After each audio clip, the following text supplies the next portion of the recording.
임진왜란이 일어난 게 어느 왕 때야? 선조 때예요. 그죠? 선조. 바로 선조 때 임진왜란이 일어나는데,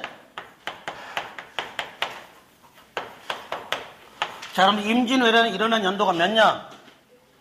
1592년. 알겠죠? 말 그대로 누가 쳐들어온 거야? 일본이 쳐들어온 거죠. 그죠? 자, 근데 선조 때 여러분들 알다시피 무슨 정치가 함께 시작돼? 무슨 정치가? 동당 정치가 함께 실시돼요. 그죠? 동당 정치. 자, 그런데 임진왜란이 전개되는 과정을 말씀드리면 일본이 도요토미 히데요시라고 하는 놈이 일본의 전국시대라는 혼란기를 통일합니다. 근데 이 도요토미 히데요시가 조선을 쳐들어오기 전에 뭐라고 얘기하냐면 어이 조선, 우리는 너희들에 대한 관심 없어. 우리는 오로지 명나라가 필요해. 그러니까 우리가 명나라 정벌하고 할 테니까 우리한테 길을 내주고 우리 함께 가자고 한 거야. 근데 우리 조선은 명과 무슨 관계야? 4대 군신 관계잖아. 그럼 뭐라 그래 우리는? 우리 어버이 나라 임금의 나라 명나라가 니들이 치도록 말도 안 되는 소리 하지 마. 닥쳐. 그랬더니 그래? 그럼 니들이 한번 얻어맞아 볼래? 그래 우리가 결국 누구 때문에?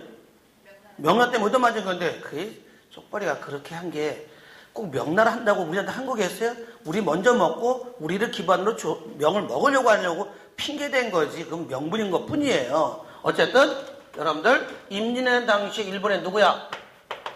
도요토미 히데요시가. 이걸 왜 파쇄해놨어? 그 도요토미 히데요시가 바로 우리 조선을 침략한 게 바로 임진왜란이죠. 그죠? 그때 여러분들 제일 먼저 그들이 쳐들어온 곳이 어디야? 부산. 부산 바로 동래입니다. 동래로 침략합니다. 일본이 쳐들어와요. 그리고 우리는 그들에게 밀려나갑니다. 그리고 여러분들 혹시 신립장군이라고 저희가 자원 시간에 얘기했나요? 바로 우르기 가야금을 탄 곳이 어디라고 그랬어? 충주의 탄금대라고 그랬잖아. 탄금대. 그죠? 그때 바로 신립장군이 충주의 탄금대에서 그 유명한 배수진을 치고 버텼지만 결국은 우리가 깨져요. 그래서 바로 충주에서 우리가 밀려납니다.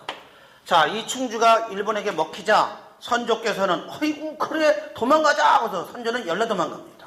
자, 그러면서 이제 선조는 일단 어디로? 의주로 피난 갑니다. 의주로 피난을 가고요. 그리고 그러나 우리가 육지에선 일본에게 100점 100패야. 싸움 무조건 쳐. 이유는 일본에게는 어떤 무기가 있었어요?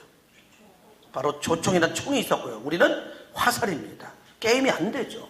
그 일본 놈들한테 그 조총을 팔아먹은 놈들이 누군지 알아요?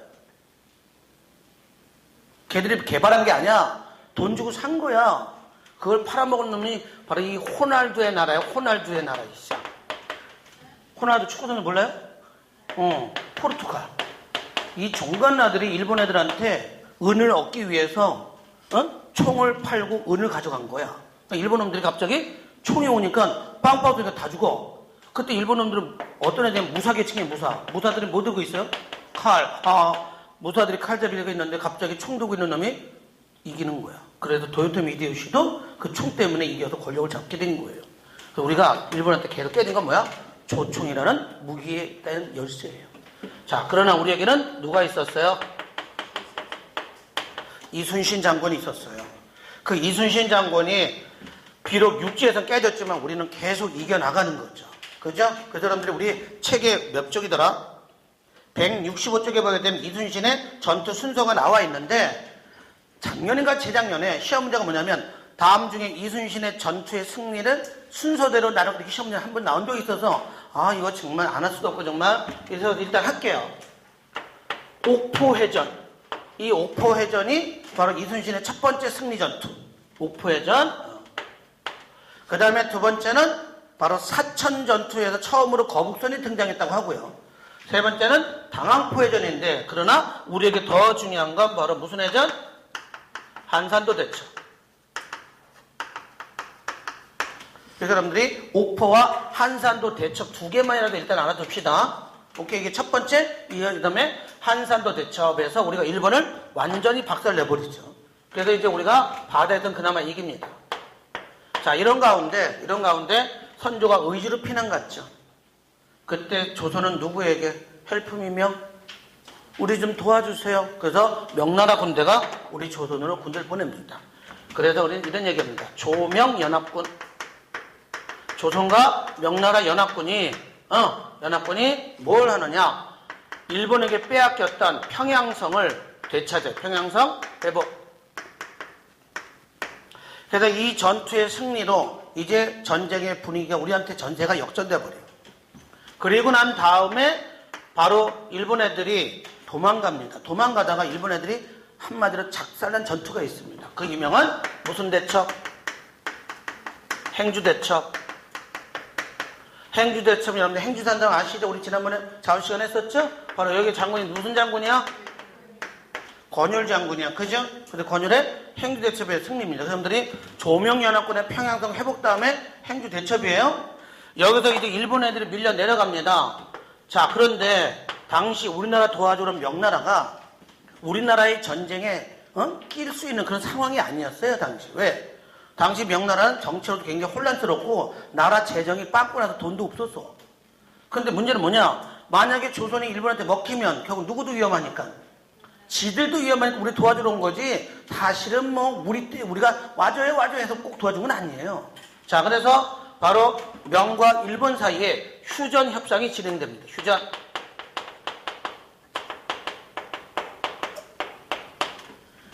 그런데 당시 우리의 왕이었던 선조는 휴전을 반대했지만 명나라가 어이 선조 넌 닥치고 가만히 있어. 우리가 할 테니까 네 이래버린 거죠.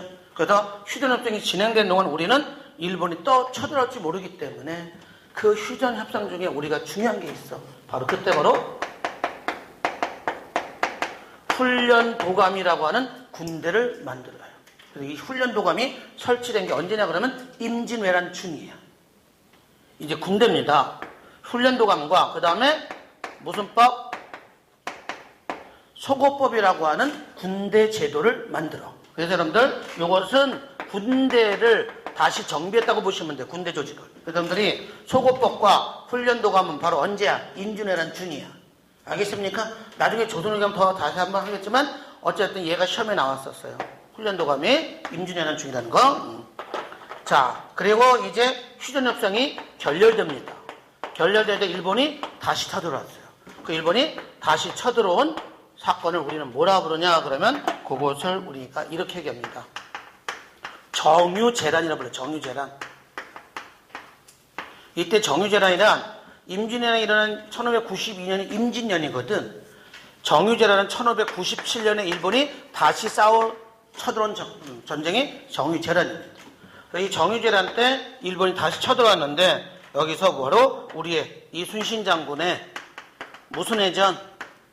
명량해전과 그 다음에 이순신 장군이 돌아가신 마지막 해전이 무슨 해전? 노량해전. 그죠? 그래서 이 두 번에 걸친 승리를 계기로 전쟁이 끝이 나게 된 거죠. 그래서 여러분들이 바로 임진왜란의 순서를 물어본 자가 나올 수도 있고요. 이 자체 내에서. 또 하나는 지난번에 시험에 나온 것처럼 이순신 장군의 전투의 순서를 물어본 자가 나올 수도 있단 말이죠. 그때 여러분들 최소한 이 네 개를 알고 계시면 웬만큼 맞힐 수 있다는 얘기예요. 마지막 전투는 뭐고? 명량이고. 참 명량이라 미쳤나봐. 노량이고. 오케이? 그 사람들이 임진왜란 이렇게 정리를 마치겠습니다. 자, 근데 그 임진왜란이 일어난 게 어느 왕 때야? 선조 때요. 자, 임진왜란이 끝나고 난 다음에 이제 선조가 왕에서 이제 물러서고 죽게 되죠. 그죠? 그리고 왕이 누구로 바뀌어요? 광해군으로 바뀝니다. 광해군. 근데 그 광해군이 왕으로 바뀌고 난 이후에 어떤 변화가 나타나냐면 여진족이 우리나라, 일본, 중국, 명나라가 싸우고 맨날 전쟁 없을 틈에 이용해서 여진족의 힘이 점점 커져버린 거예요. 그리고 그 여진족이 새로운 나라를 만들었죠. 여러분들 고려시대 여진족이 만든 나라 이름 뭐예요? 금나라였죠. 그죠?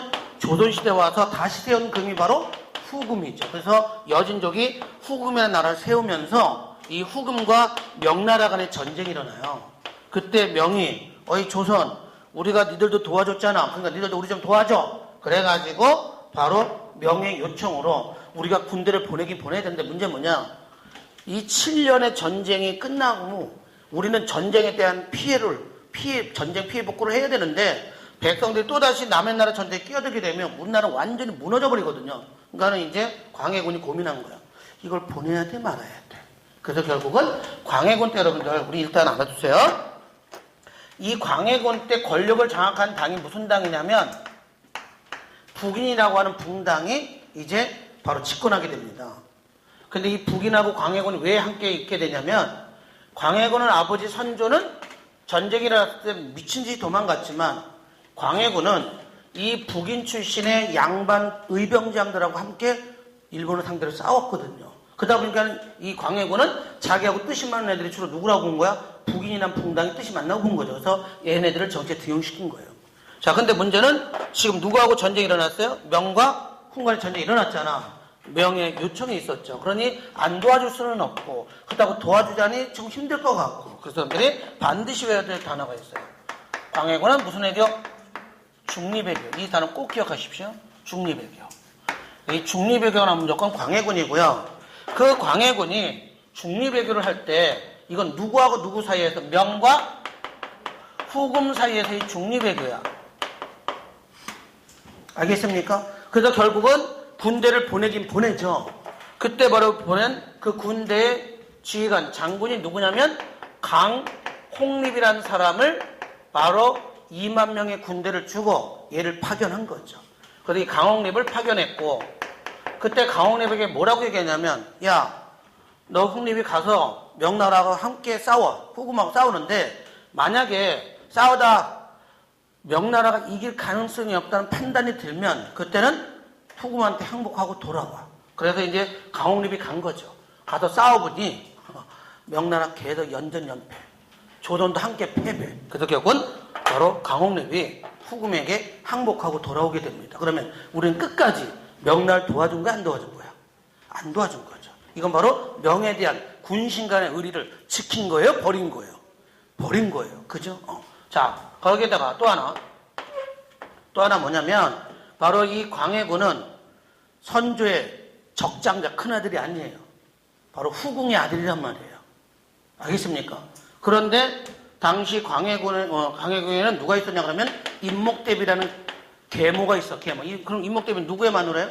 선조의 두 번째 부인이에요.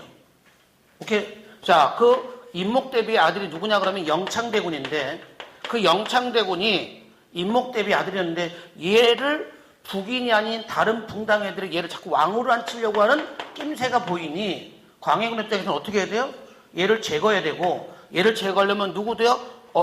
계모도 날려버려야 되거든. 그래서 결국 영창대군은 죽여버리고 임목대비는 대비 자리에서 쫓아내버리죠. 그죠? 자, 그래서 우리가 임목대비를 어떻게 했고요? 대비 자리에서 폐위시켰어. 폐위, 쫓아내고 거기에다가 누구를요? 영창대군하고요. 또 하나 자기의 또 배다른 형이 있어. 임해군이라고. 그래서 영창군과 임해군을 죽여버렸어요. 광해군이. 그래서 결국은 이 광해군이 명과의 의리를 끝까지 지키지 않고 항복하고 돌아온 것과 두 번째는 어찌됐든 계모라도 엄마잖아요. 엄마를 쫓아내고 동생들 또는 형을 죽여버렸으니 이것을 계기로 광해군을 왕에서 밀어내기 위한 바로 무슨 반정? 인조 반정이 일어나요. 우리 아까 연산군을 밀어낸 반정이 뭐야? 중종 반정이었죠. 그죠? 이 인조 반정을 근데 도대체 어느 붕당이 주도했느냐? 이 반정을 주도한 붕당이 서인이에요. 오케이, 우리 지금 붕당들을 만나는 거예요. 이거 다음에 수업할 때 이분 다 연결돼서 나올 거야. 자, 그래서 이제 바로 서인이 인조 반정을 통해서 광해군을 밀어내고 인조가 왕이 됩니다. 인조가 왕이 됩니다. 그런데 인조가 왕이 될 때 집권당이었던 이 서인 있죠, 서인은 이 광해군을 왕에서 밀어냈던 그 이유 중에 하나가 바로 중립 외교 정책으로 누구에 대한 의리를? 명에 대한 의리를 저버렸잖아요. 그죠? 그 저버렸으니 그것을 핑계로 얘들이 반정 일으켰으면 서인은 누구하고 친하게 지내야 돼? 명하고 친하게 지내야지 자기들이 반정 일으킨 명분이 생기는 거 아니야. 그래서 이 서인 정권이 무슨 정책을요? 친명, 배금 정책을 한 거야. 그러면 친명, 배금 정책은 누구하고는 친하게 지내고 명하고는 친하게 지내고 여진족의 후금을 배척하는 정책이야. 그러면 누가 빡쳐요? 이번 또 후금이 빡치겠죠? 그래서 이것 때문에 결국은 바로 인조 때 두 번의 호란이 일어난 거잖아. 바로 호란이라 할 때, 여러분들, 호란할 때 호자는 이 호자에 오랑캐 호자야.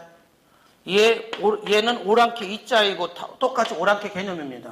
그래서 여진족이 쳐들어온 첫 번째 전쟁은 무슨 호란? 정묘 호란. 그 정묘 호란은 여러분들 누가 쳐들어온 거예요? 여진족의 후금이 쳐들어온 거야. 그래서 결국 우리는 후금에게 얻어맞고 후금의 요구를 받아들이고 후금과 우리는 결국 뭘 하게 되냐면 후금과 형제 관계를 맺게 돼. 형제 관계. 그리고 무역도 하게 되고요. 자, 그 다음에 정묘호란 이후에 후금이 나라 이름을 바꿔. 뭘로 바꿔? 청으로 바꿔. 청으로 바꾸면서 다시 쳐들어온 게 바로 무슨 호란? 병자호란. 그래서 병자호란은 누가 쳐들어온 거라고요? 청나라가 쳐들어온 거야. 바로 이름만 바뀐 것 뿐이고요. 그래서 우리는 병자호란 때 여러분들 우리는 미친 듯이 도망가죠. 누가? 인조가. 인조가 어디로 도망가? 인조가 어디로 도망가냐고. 영화 제목이 이제 뭐야? 어디로? 남한산성. 그래서 여러분들 남한산성이 나오면 무조건 무슨 호란? 병자호란. 오케이? 그리고 우리는 결국은 인조가 삼전도에서 청나라 청태종에게 항복하면서 우리는 청과 무슨 관계? 군신 관계를 맺게 돼요. 그래서 정묘, 병자호란 모두 다 어느 왕 때야? 인조 때야. 오케이? 자, 그래서 결국은 이제 인조가 왕인 상태에서 호란이 일어났고 마지막 왕을 갈 거예요. 마지막 왕이 누구냐면 바로 효종입니다. 효종. 자, 여러분 이 효종은요 참고로 알아주세요. 얘는 바로 복림대군이라고 하는 당시 인조의 둘째 아들이에요. 자, 설명 드리십시오. 병자호란 때 청나라의 요구에 의해서 우리가 인조의 큰아들인 소현세자와 둘째 아들인 복림대군이 둘이 청나라의 인질로 끌려요. 청나라에. 그런데 청나라 인질로 끌려갔던 이 두 아들 중에 소현세자가 다음 왕이 될 세자가 되겠죠. 근데 얘는 당시 청나라에 있으면 인질로 끌려갔으면 청나라 당연히 실어야 될 거 아니에요. 근데 얘는 청나라 황족들하고 친하게 지내면 얘는 친청의 성향을 보여요. 얘는 이 청나라 개새끼들 나쁜 새끼들 반드시 복수한 얘는 완전 반청이야. 그래서 결국은 둘이 인질로 끌려갔다 돌아왔는데 큰아들 소현세자를 인조가 결국은 독살해서 죽였어요.